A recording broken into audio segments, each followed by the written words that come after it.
something that I thought edible landscaping was before I actually learned about it myself, is I just thought it was growing a pretty garden or having a pretty vegetable garden in your yard. But really it's not entirely that. It can be, but it can also be a lot of things as well. Just incorporating different edible plants, different fruit trees, different things like that into your already existing landscape. So you can incorporate it in with your flowers, your shrubs, your other trees. So it's a pretty neat topic. I really love this slideshow. It was actually borrowed from one of my co-agents that is a horticulture agent. And I thought he did a fantastic job, so I just adopted it for this program too. So edible landscaping is the use of food-producing plants in the residential landscape.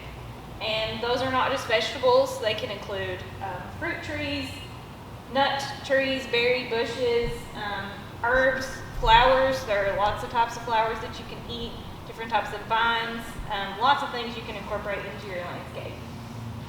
So why landscape with edibles?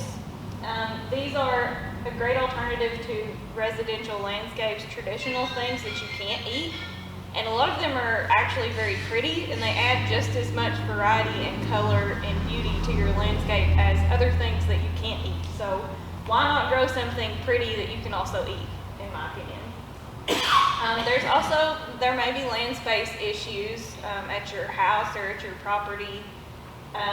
You may have certain places in your home that are just very small that have direct sunlight, which is my issue personally. I live where there's a lot of trees around. I live in the woods, so I have basically a little patch of sunlight that I can grow things that I can eat there. So this is a great thing that I incorporate honestly at my own house as well. You get the freshness and flavor of homegrown. Of course, with anything that you grow, you can control the quantity and the types of pesticides that you use. I mean, you won't need as much of that stuff if you grow things sporadically throughout your landscape. Increases the food security of your household, of course, like growing anything that we can eat. It'll save you on your grocery bills. That's another perk. You can grow unusual varieties that are not available in the store, which is what I say with any type of gardening. You can grow things that you can't find anywhere else. So if you grow, if you go to the store, you get strawberries. It just says strawberries on the carton. It doesn't say what type of strawberries they are. It doesn't say anything about them. But if you were to purchase strawberry plants or starts, you can get different varieties that may mature at different times of the season. You can get smaller, sweeter strawberries. You can get larger ones. So there's lots of variety to the basic strawberry versus just what you see in the store. And that goes for anything else that you grow as well. It also gives you a way to get outside. It gives you a hobby just like regular vegetable gardening does. So edible landscaping, this is basically what you kind of think of immediately, I guess, is a pretty garden in the front of your house. This shows a couple of different houses. It looks like it's in a residential neighborhood or a subdivision. They have some pretty looking gardens right there. That is a version of edible landscaping that you can certainly do. So this is another type of edible landscaping. It's more in depth. You can see that it basically looks like a floral landscape that you would go to, but there are black and red currant bushes. There are bell peppers wound in through there. There's some Swiss chard, which is really pretty when it grows, and you can eat it as well. There's sage and chives, so there are herbs incorporated in that. There are strawberries, which are actually low growing. They make a good little border plant or ground cover. There's some dwarf cherry trees off to the side. So there are a lot of things incorporated in here that are actually edible, but it actually looks like regular landscape plants. Here's another example. Lots of herbs incorporated. There are some tomatoes, carrots, and turnips in there. There are some onions, there are carrots. Those types of things are great to just kind of use as a filler because they don't take up a lot of space. There's a serviceberry bush. There's rose bushes incorporated in there among those. A fig tree, rhubarb, lots of different stuff incorporated into this landscape that you can actually pull out and eat. So now I'm going to kind of go into some alternatives for traditional landscape plants that you can use that'll actually produce something edible for you. So if you like trees that produce pink blossoms, a lot of people think of pink dogwoods, those type of things. You can actually use a Kwanzaa cherry tree that has pink blossoms, and crabapple trees have pink blossoms. Crabapple trees are beautiful when they bloom. And then, of course, they produce a fruit that you can also eat. If you like lacy leaves, a lot of people like the Japanese maple. You can grow a black elderberry, which has lacy black leaves on it, and then it produces a fruit that you can eat. If you like bright red fall color, the burning bush is an example of fall color, but blueberries also turn red in the fall and look very similar to those. So if you like that type of color in the fall, plant you a bunch of blueberries. The first blooms of the season. If you like that, a lot of people know the forsythia is known for the first yellow blooms of the season. That's an indicator that spring is on the way. A cornelian cherry dogwood blooms actually earlier, and it produces little fruits that you can actually eat.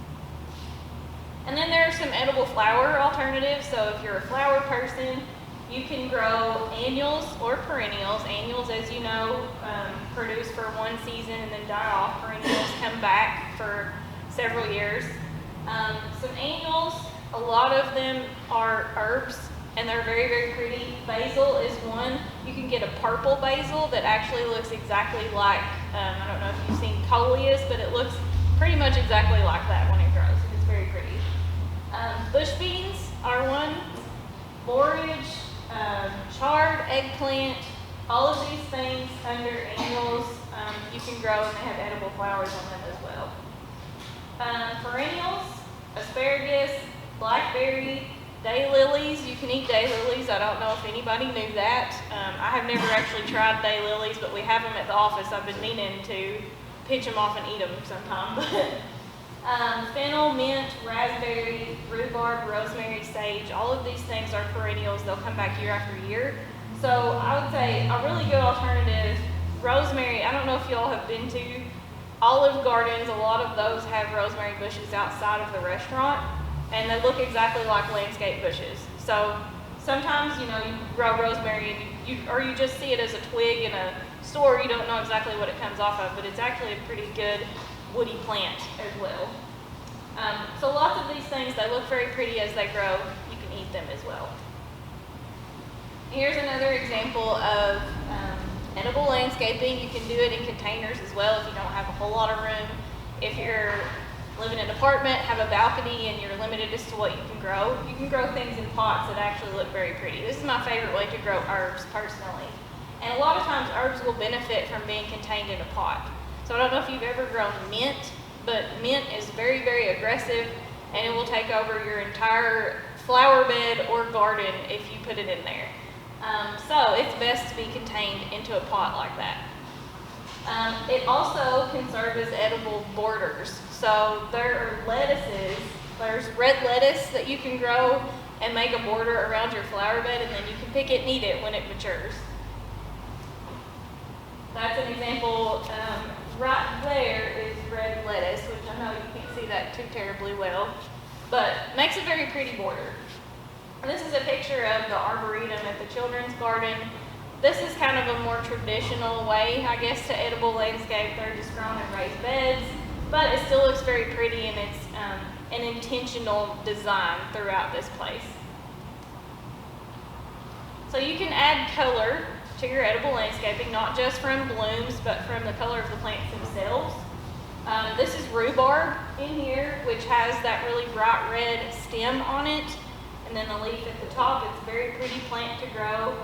Swiss chard looks very similar to that. It's a really bitter green that you can eat. Some people like that. I don't know. I'm not too into bitter greens myself personally, but I'm sure there's a way you can cook it that it's not so bitter. And there's a lot of people that really like it. But it does look very pretty when you're growing it. Take advantage of your hardscape. So if you have a fence or something and you're needing, you like things to be trellised on it, like flowering vines, bushes, things like that, you can grow blackberries. Blackberries typically need a trellis. They produce really pretty blooms in the summertime. You can actually get blackberries that are thornless. I know we're used to, in the wild here, in Tennessee and Kentucky, we have those thorned blackberries. They're kind of a pain in the butt to pick fruit from, but you can actually get tame blackberry plants that do not have thorns and are much easier to pick from. And you can get any variety of blackberries basically you can think of. They make them that you can get the really big ones. I know you've all seen probably the Driscoll's blackberries in the store. They have plants that can produce those for you, and those blackberries in the store are very, very expensive. Growing your own would be much less than that. So some edible ground covers. There are things like annuals, so those low-growing greens, arugula, kale, lettuce, mustard greens. Nasturtiums are actually a flower that you can eat as well. It has a peppery taste to it. You can put it in salads, things like that. Some perennials are prickly pear cactus, strawberries, of course, which make a really good ground cover, and thyme. And then again, you can add edibles as borders. So that is a red lettuce border right there in front of some shrubs and flowers. Makes it very, very pretty. Nasturtiums, those are nasturtiums. You can grow them around the base of trees or to fill in bare spaces. They're typically non-invasive and you can pull them out relatively easy and you can eat them, so that's a plus. Don't overlook your small spaces. So if you have a space that's around a tree, you can actually grow strawberries right there, which I think is a pretty clever way to grow strawberries, is to kind of fill them in places that you need a ground cover. Edible vines. So whole beans, of course, we all know produce beans that are edible. Grapes are fantastic. They do need a trellis of a sort, but you can make a really pretty thing in your yard and you can have grapes for a very, very long time off of those. Nasturtiums, and then passion flower, of course, is another vining flower. And then don't forget to grow vertically. So if you can make basically a privacy fence out of some of these edible vines. The Maypop passion flower is one that produces an edible fruit that you can eat, and it will make a good privacy screen for you.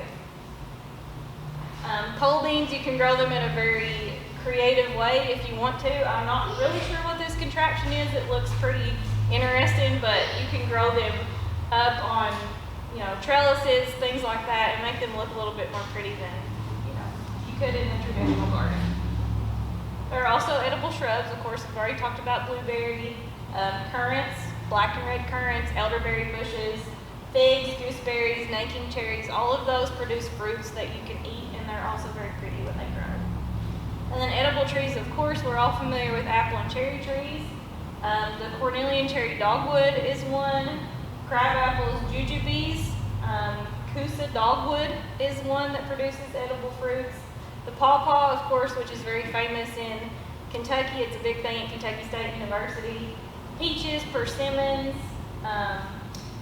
plums, service berries, all kinds of fruit trees that you can grow. It's not just your traditional apple, cherry, pear, which is what we're all kind of used to. So kind of experiment with some of those different fruit trees. So your basic plant needs, of course, are things that we have already learned about in this program. You definitely want to make sure whatever you get will grow well here and will have a chance to mature and produce fruits. Because some trees, some fruits do not do very well in our climate, especially those southern varieties that need a pretty warm, humid climate most of the year. We do get winter here, so don't get something that might die off during the winter. Your soil pH, you can find that out by getting a soil test, of course, which is something that we offer at the beginning of this program, but any of the extension offices, McCrae County or Scott County, can do a soil test at any time for you. Soil drainage, a lot of trees, most trees do not like to have wet feet, so make sure that you plant fruit trees, especially in a place where it has good drainage. Most plants as well, most do not tolerate super wet areas, but some do better than others, so just kind of research that a little bit depending on what you get. And most things need at least 6 hours of sunlight per day. Now it depends on what it is that you grow. There are some greens that do pretty good around 4 hours, but most like at least 6 hours of sunlight to produce anything. And then your space and your microclimates. So your microclimates are just places around your house that you might have a place in your yard that gets more shade than other places. So kind of plan out where you plant these things based on what their needs are. So some more ideas for edible landscaping is you can can set pots of herbs on the patio. That's something edible that you can grow. You can put cherry tomatoes in a window box or in a hanging basket. You can build a grape arbor. Again, that's a very good way to incorporate grapes in your yard. Include flowers in your salad. So nasturtiums, like we talked about, you can eat those in a salad. Eat your daylilies, it says. I'm not telling you to do that if you don't want to, but apparently they are edible. So plant a fruit tree in the corner of your yard. Plant colorful pepper varieties alongside flowers. So if you'll notice, you've probably grown a lot of different types of vegetables in your gardens this year based on what you've gotten. There are lots of different varieties of peppers. There are lots of different varieties of tomatoes. All of them look a little bit different, so you can get some that are very, very pretty to grow as well. Tuck your lettuces, your radishes, the things that don't take up a lot of space. You can tuck those around in a flower bed and your short-lived greens, so they'll only live for a little bit and take up space for a little bit, and you get an edible product at the end. You can replace a hedge with gooseberries. You can put basil with coleus in a planter, which is something we talked about. I think they used to have it growing at the Scott County Farmers Market in that front bed. I don't know if they still do or not, but I know she had purple basil in there one year. Grow chives around your mailbox. Give your mail lady something good to smell, I guess, when she's putting mail in your mailbox. Train raspberries up your fence. Blackberries, again, are a good thing to grow there.